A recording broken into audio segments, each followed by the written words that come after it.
Welcome into Locked On Knicks. Your summer Knicks got their first win, 106-105 over the Sacramento Kings in dramatic fashion. Tyler Kolek had the offensive explosion that we were looking for, plus the game-winning bucket. Rokas Jokubaitis played basically a perfect game, and 7 summer Knicks scored in double figures. Lots to talk about next on Locked On Knicks.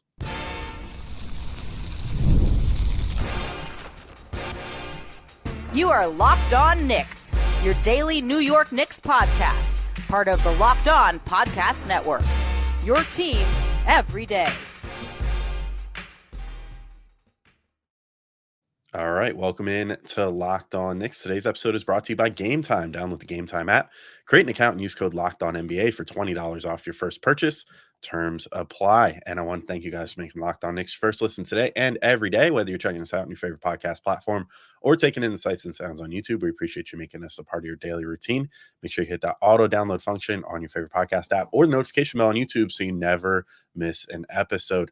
I'm Alex Wolf. I'm editor-in-chief of Knicks site, The Strickland, which you can find at thestrick.land. And your summer Knicks got their first win, now 1-2 on the summer season.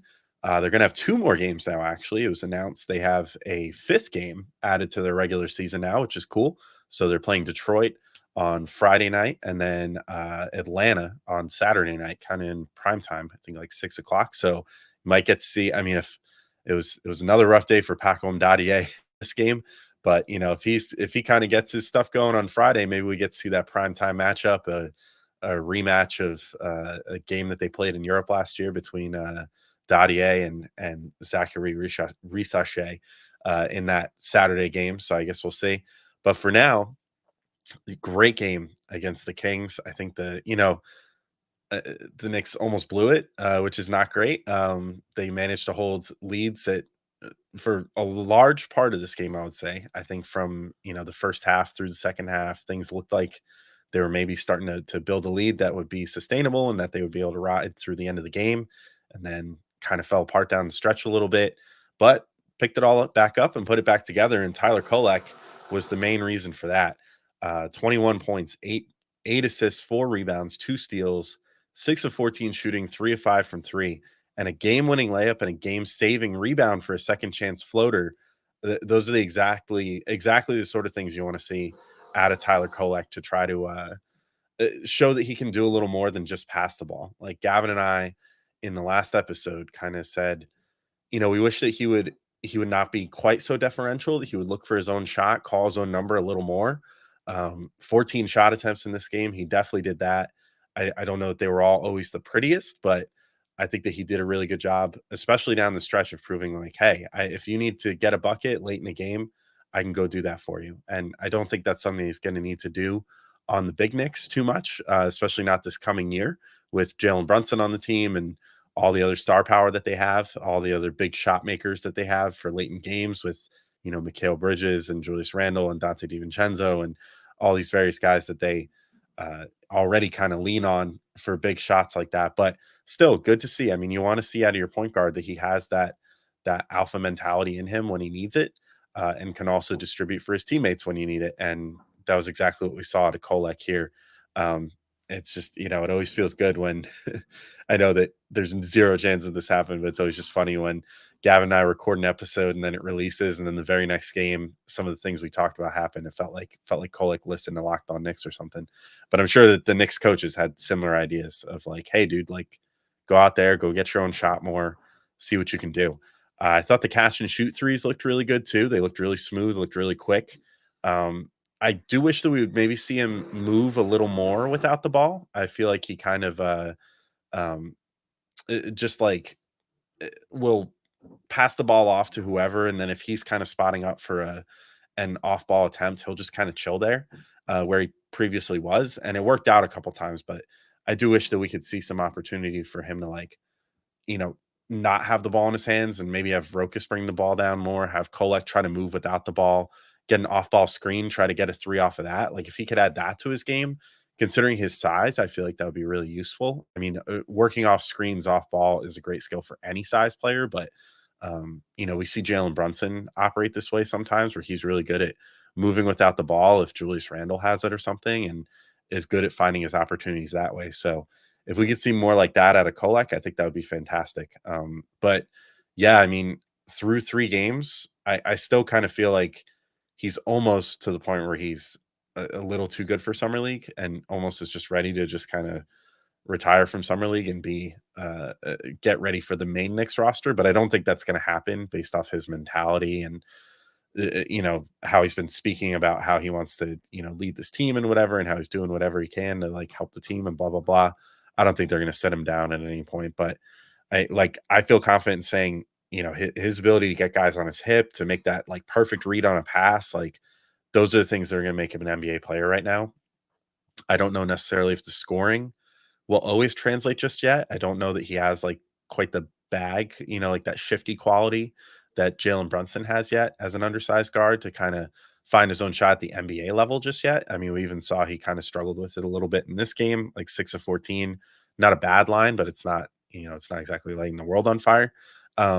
But I think that he's figuring it out. And I think he definitely seems to have the work ethic and will have the best possible mentor as an undersized guard in Jalen Brunson, like right on his team. So I'm really excited to see where things go with Kolek, even just as the summer league goes on. I mean, maybe he keeps trying new things and finds some new stuff out these last 2 games. I think he came out really strong in game 1. I think he maybe regressed a tiny bit in game 2, and then game 3 I think made a huge step forward. So if we can continue the trend and he keeps going forward in games 4 and 5, maybe he ends really strong with this, and maybe the Knicks also make a summer league playoff push. Who knows?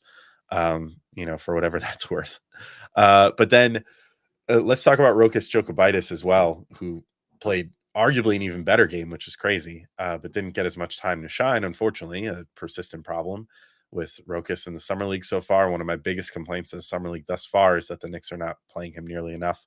But 16 points, 5 assists, 2 steals, 1 block, shoots 7 of 7, perfect game, 2 of 2 from 3, and only gets 21 minutes compared to some of his contemporaries, like Dwayne Washington Jr., for example, getting 26 minutes.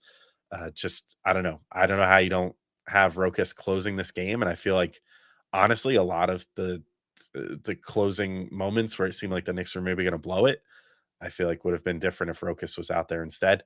But I digress. Let's just focus on what he did really well. I mean, I think that, one of his pull-up threes that really stood out to me, there was a number of attempts that he had that were really good, but he just had this one that kind of solidified to me, like, this guy has the NBA bag.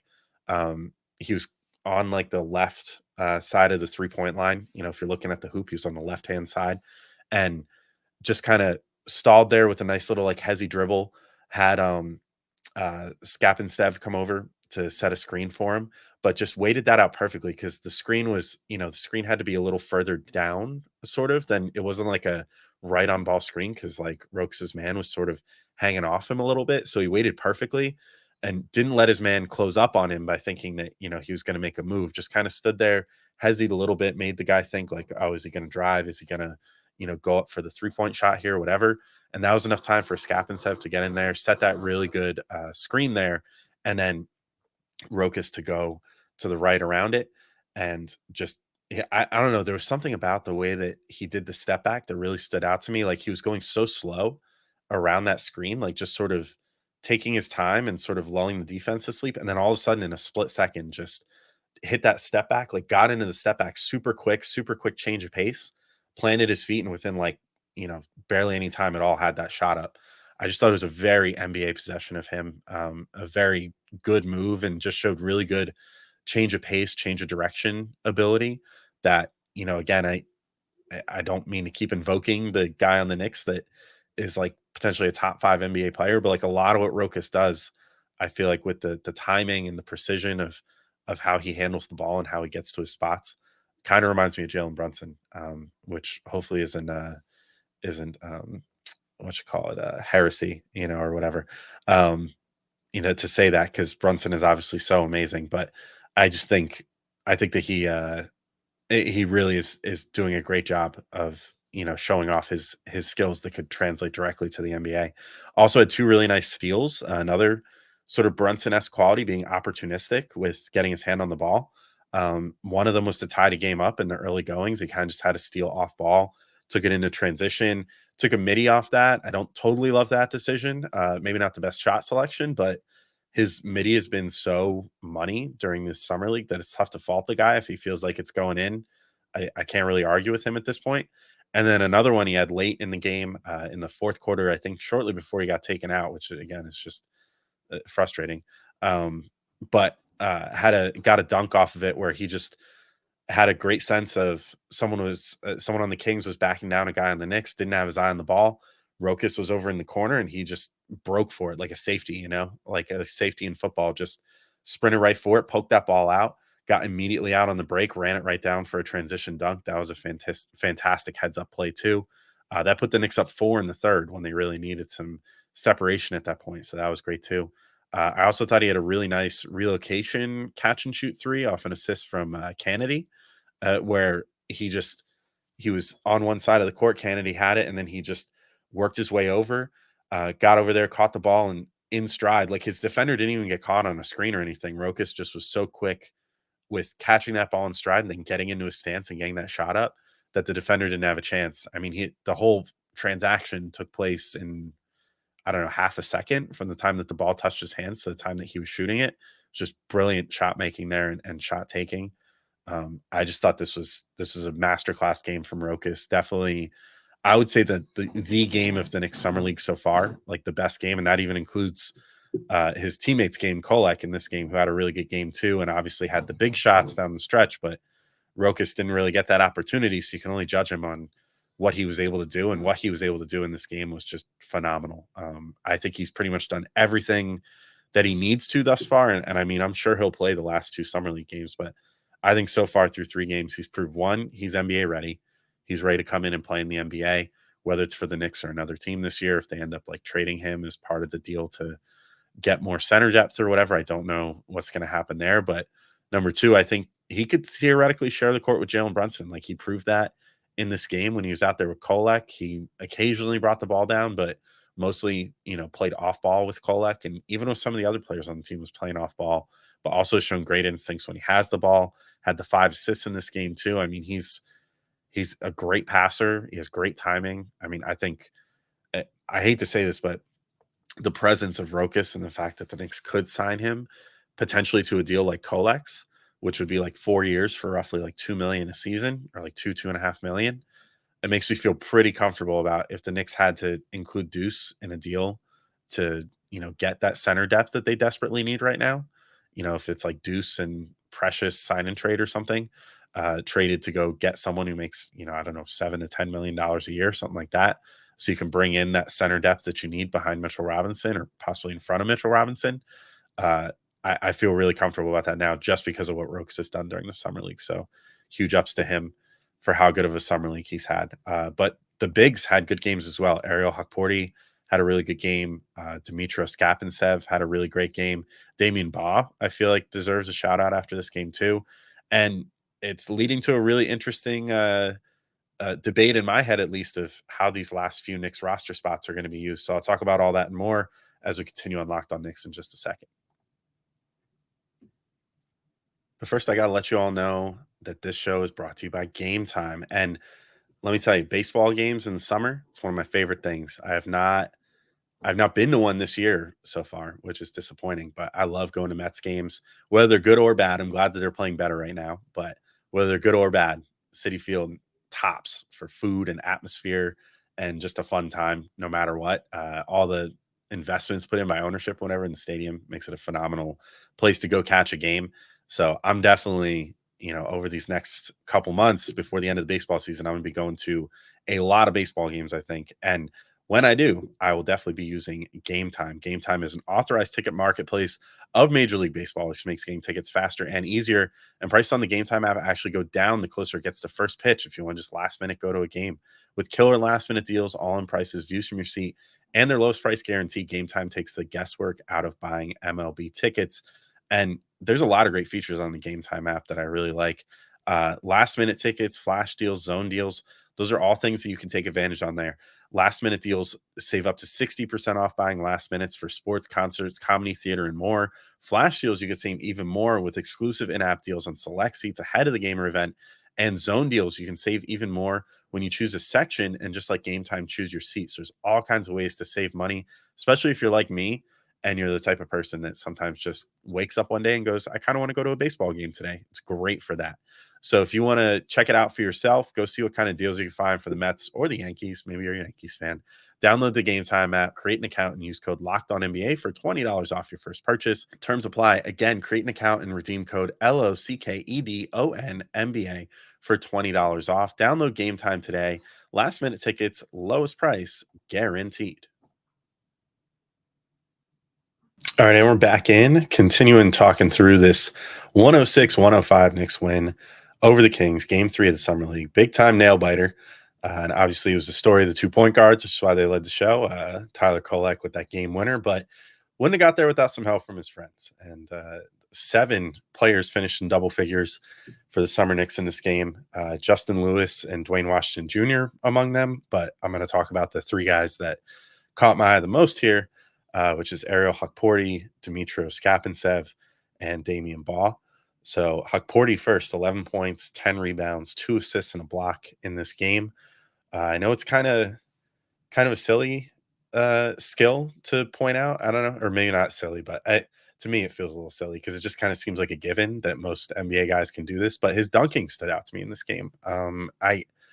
I like a big that can go up strong and finish with 2 hands and leave no doubt about any given dunk. And he did that a lot in this game. And I don't think that he did that a lot previously.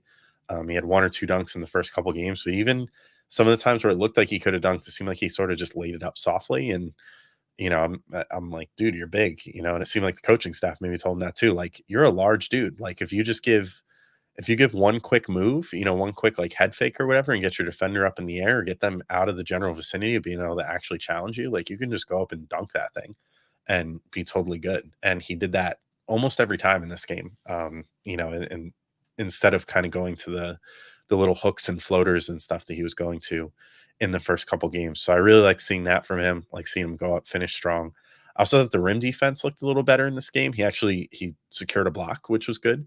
I think it might have been his first block of Summer League. I don't know if he got any through the first 2 games. And I'll say, like, one thing that I've noticed through the first couple games, I think and even in this game, I don't think that he is a vertical rim protector in the sense of like a Mitchell Robinson or Isaiah Hartenstein.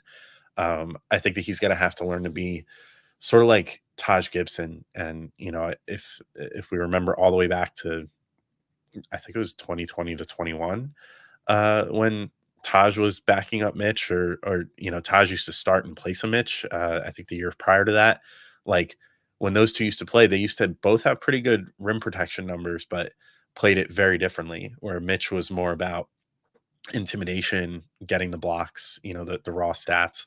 Taj was more about good footwork, keeping his hands up, just kind of making sure, using his bulk to make sure that guys couldn't even get close enough to the rim to get a clean attempt off. And I think that's sort of the blueprint for Hukporti going forward. Although it was good to see him just get a block in this one too. But, I don't think that he screams like mega athlete that can make up for the lack of size with like super leaping ability or anything, which Jericho Sims isn't necessarily a great vertical rim protector either, but he has the hops to do it if he had the skill set. I don't think Hukporti has that. So I think that he's going to need to just sort of learn how to move his feet well, how to keep guys in front of him, and just play well in drop coverage. Get shade out enough to the man out at the 3-point line, who has the ball, and then come back, tag his man so that they don't roll to the hoop, keep them in front of him. Like, I think he could learn in time. I think he still needs to go through like NBA conditioning to kind of get a little quicker and maybe shed. He's really bulky right now. I think maybe even shedding a little bit of weight would be good for him, even if it's all muscle. Just get a little leaner, a little more mobile. I think that would be really beneficial for him. I actually kind of wish, good for Taj Gibson that he did get one last NBA deal, or at least I assume one last NBA deal. Maybe he'll just play till he's like 45. But I kind of wish that he had called it quits this year and could have come on and been one of Tibbs' assistants, because I think that Taj Gibson would be a really good mentor for Hukporti. But all in all, I thought this was a better defensive game for him, which was good. Still not perfect, but I think he showed some improvement. And then he also had a nice hook shot finish too. So as much as I was saying I love the dunks, he does have a pretty soft touch, which is good to see. So he showed that off in this game. All in all, I think my take on Hukporti through 3 games, like I really like his offensive game. I think he and Kolek have some really good chemistry cooking. So I think there's a decent chance Westchester Knicks games might be a must watch this year. But he definitely still needs to keep working on the defense, and I think he probably will. Then the other big that took the floor for the Knicks, Dmytro Skapintsev. I remained impressed with him. Maybe not quite as impressive as his game 2, but 11 points, 5 rebounds, 2 steals, a block, shot 4 or 5 from the field. Main thing for him, Hukporti, I really liked the power finishing and all that in this game. With Skapintsev, what has really impressed me the last couple games is footwork. His footwork is just really great. I think he has really advanced post moves. It seems like he has a really good sense for like the quick little fakes, the pivot foot movement, and just how to get his defender off his feet or just shake a defender and generate, like fake a pass or whatever, and then use that to turn around and finish. I think that he's really got a great sense for that. He showed off a really nice like iHeart-esque floater off a Kolek assist at one point too, so that was cool to see. I mean, you could have swapped in Jalen Brunson and Isaiah Hartenstein on that play, and I would have believed you. If you like deep fake them into that play, I would have been like, sure, that makes sense. It was very much like what we saw out of Hartenstein with the Knicks this year. So good to see that he has that in his game. If that's something that he continues to work on, I'm sure that'll be a dangerous thing. Also had a really nice finish with his left hand in traffic where it was just a beautiful display of footwork, and then finished really clean with his left, even though he's a righty. So showing some ambidextrousness. I think he's a player. I think that, I don't know how the Knicks are going to find room for him, but I think there's a chance. I mean, however slim, that he maybe ends up being one of the two-way guys, or a guy that the Knicks could call on potentially for some emergency minutes at some point, whether it's this year or next year or something.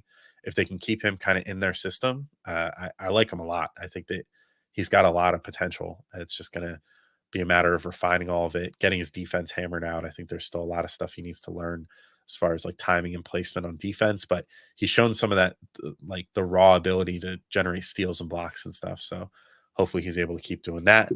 But yeah, I think Skapintsev really has impressed me so far, and I think that he's got a decent chance to, if nothing else, end up on the Westchester Knicks this year, and hopefully fight his way towards an NBA contract, whether it's with the Knicks or someone else.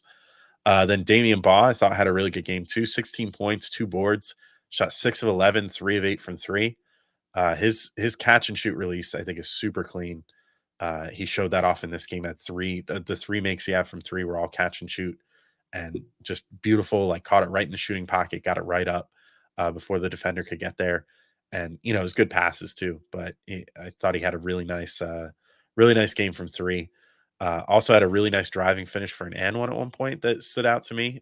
Just like a froze his defender on the perimeter, drove by with a couple dribbles, got inside, took the bump, and went up, got the finish on the layup. I thought that was very good. Defensively, he's looked really good too. I think he moves his feet well. I mean, I think he's another candidate for a potential two-way deal. And I think we're seeing sort of a logjam now at this point where there's a lot of guys that look like they could have a case for that two-way deal, and only so many of them to go around. There's only 2 more left, plus 1 to 2 regular roster spots left. So there's a lot of competition, I think, happening in the summer league. I want to talk about that in just a second, kind of maybe give some predictions on what I think might go down as far as the extra two-way deals and extra contracts the Knicks have available. So I'll talk about that in just a moment.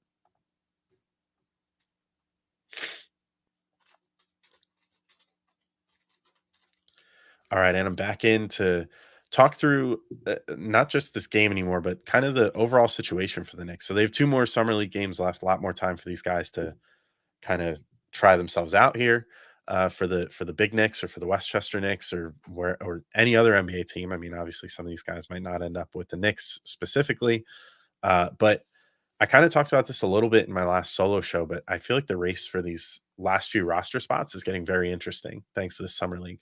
I think the Knicks managed to curate some pretty interesting talent on this summer league team. And, I mentioned in our offseason, our first offseason shows that we are putting out, like, I kind of thought that the Knicks needed to refresh their end of bench talent a bit, refresh their two-way talent a bit, kind of start taking those spots a little more seriously, with the fact that, they had to trade so many young guys this past year. So they need to kind of cultivate some new young talent for potential deals or just to keep the roster, not as bloated salary wise, which they're obviously doing now. They've signed Kolek and they drafted a lot of guys this year and everything else. So they're certainly working towards that. But I think they've done a really good job of assembling an interesting summer league team this year that is giving them a lot of options for those last few spots. So let's just go over real quick where the Knicks are at. So they have 13 players signed to full NBA deals. You can have a maximum of 15, so that only leaves 2 roster spots right now. From what I understand, though, Jericho Sims's contract is only partially guaranteed through early August. So I think they can get out of Sims's contract for 1.5 million or something like that, before guaranteeing it for 2.5 in early August. So there's a chance that maybe they just take that cap hit if someone really entices them that much. But cap hits are really few and far between right now. You don't want to take too many because they're hard capped, which means every time you cut a player that becomes dead salary, that just counts against that hard cap. And that's that much less money that you can spend throughout the year. So you want to, I think, limit those cut transactions as much as humanly possible this year if you're the Knicks. They already have one of their 3 two-way spots taken by Ariel Hukporti. Now, this is just me assuming that there's still 3 two-way spots. There was going into last year, but the NBA seems to kind of change their mind about this a lot. I haven't seen anything to the contrary to say that they're going back to 2 spots. So I think they're okay in assuming that there's 3 two-way spots again.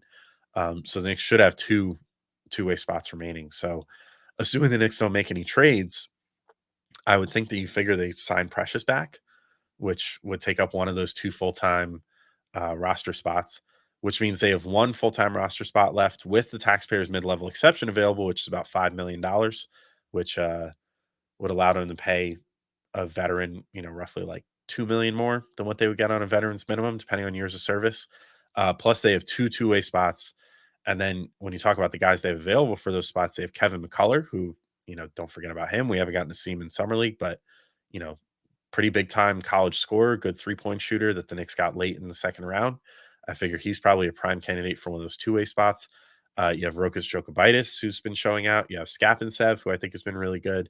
Jacob Toppin, who didn't play in this past game, but, has had a pretty decent resume so far. Possibly Damian Baugh, possibly Dwayne Washington Jr. again, who's been sort of a staple in the Knicks system the last couple of years. And then whatever outside candidates potentially could fill those spots too. So I think it's going to be a little bit of a bloodbath with all these guys fighting for 3 roster spots at this point. If I was going to make a guess, I think Kevin McCullough takes one of the 2 two-way spots in a 1+1 deal. I think that maybe by this time next year, they convert into a standard NBA contract. But I think because the Knicks haven't gotten to see him in summer league, because he is coming off an injury at the end of the college season, because he was so late of a pick in the draft, I think they sort of have the leverage now to say, hey, we would love to sign you to a regular deal, but we're kind of on a roster crunch. Let's get you on a 2-way deal. We'll give you some time in Westchester this year. Maybe you'll find some time with the Big Knicks at some point. We could always convert you to a regular contract some way through the season, if we get an opportunity to. So I think that's going to happen. I think that Rokas, and maybe it's just me being hopeful, but I think he eventually signs a deal somewhat similar to Kolek's to be on the main roster, like a 4-year guaranteed deal with a 4th-year team option on it, making whatever almost the maximum they can pay him is $2 million a season. I think that's the way you get Rokas here. I just think he's shown too much at this point to not sign him. You don't want to use him as a throw-in in some other deal and then have him show out somewhere else. I don't think you want to make him angry by being go back to Europe. And I think he's just too good. I don't know that he would take a 2-way deal at this point. I think that he and his agent would probably refuse that and say well, if you're not going to do that, you need to trade us somewhere else. And we're not going to sign a deal in Europe. So then that if Rokas plays hardball and doesn't sign a deal to play basketball in Europe this coming season, if the Knicks refuse to sign him, then I'm fairly certain he loses rights by next summer if he doesn't play for a pro team this whole next year. Or if nothing else, I think it's maybe 2 years that you're allowed. I haven't looked at the CBA in a little bit. I know it used to be either 1 or 2 years, but basically what happens is if Rokas wants to play hardball, he can sit out playing pro basketball this coming year. And if he does that, then the Knicks are kind of up a creek without a paddle. at that point because there's nothing they can really do. They would just lose his draft rights. He just becomes a free agent. He can go sign wherever he wants. So hopefully that does not become the case and they're able to sign him. Then I think Jacob Toppin probably gets the remaining two-way spot in this scenario, though I'll end up wishing it had gone to Skapintsev because I just think there's more there with him, especially as far as what the Knicks need. I think there's probably a decent chance then for the rest of those roster spots that Precious ends up leaving in a sign and trade, possibly with Deuce to get the center depth that the Knicks end up wanting, along with maybe a draft pick or two. So I think that will open up one more roster spot that the Knicks, I think, would probably just leave open. I think they would probably carry 14 players into the season on the main roster spots, leave one roster spot open. Maybe they use that to sign the Exhibit 10 contracts for the guys in Westchester, which I don't know if they're going to do for sure this year because that's going to eat into that precious hard cap room that they have there. So I don't know if they're going to. Normally, the Knicks do a thing where they sign these guys to what's called Exhibit 10 contracts, which they sign them and sometimes cut them on the same day. But by signing them to that contract for however many $1,000 or whatever, it allows them to then pay them more money at the G League level. And that's sort of how they've taken care of their G League players for a number of years. But with every like $10,000 or whatever feeling consequential this year, I don't know for sure if the Knicks will do that, but I think they'll keep one roster spot open and they'll keep that taxpayer mid-level exception open too, in case anyone comes up that would be a good fit for it during the season.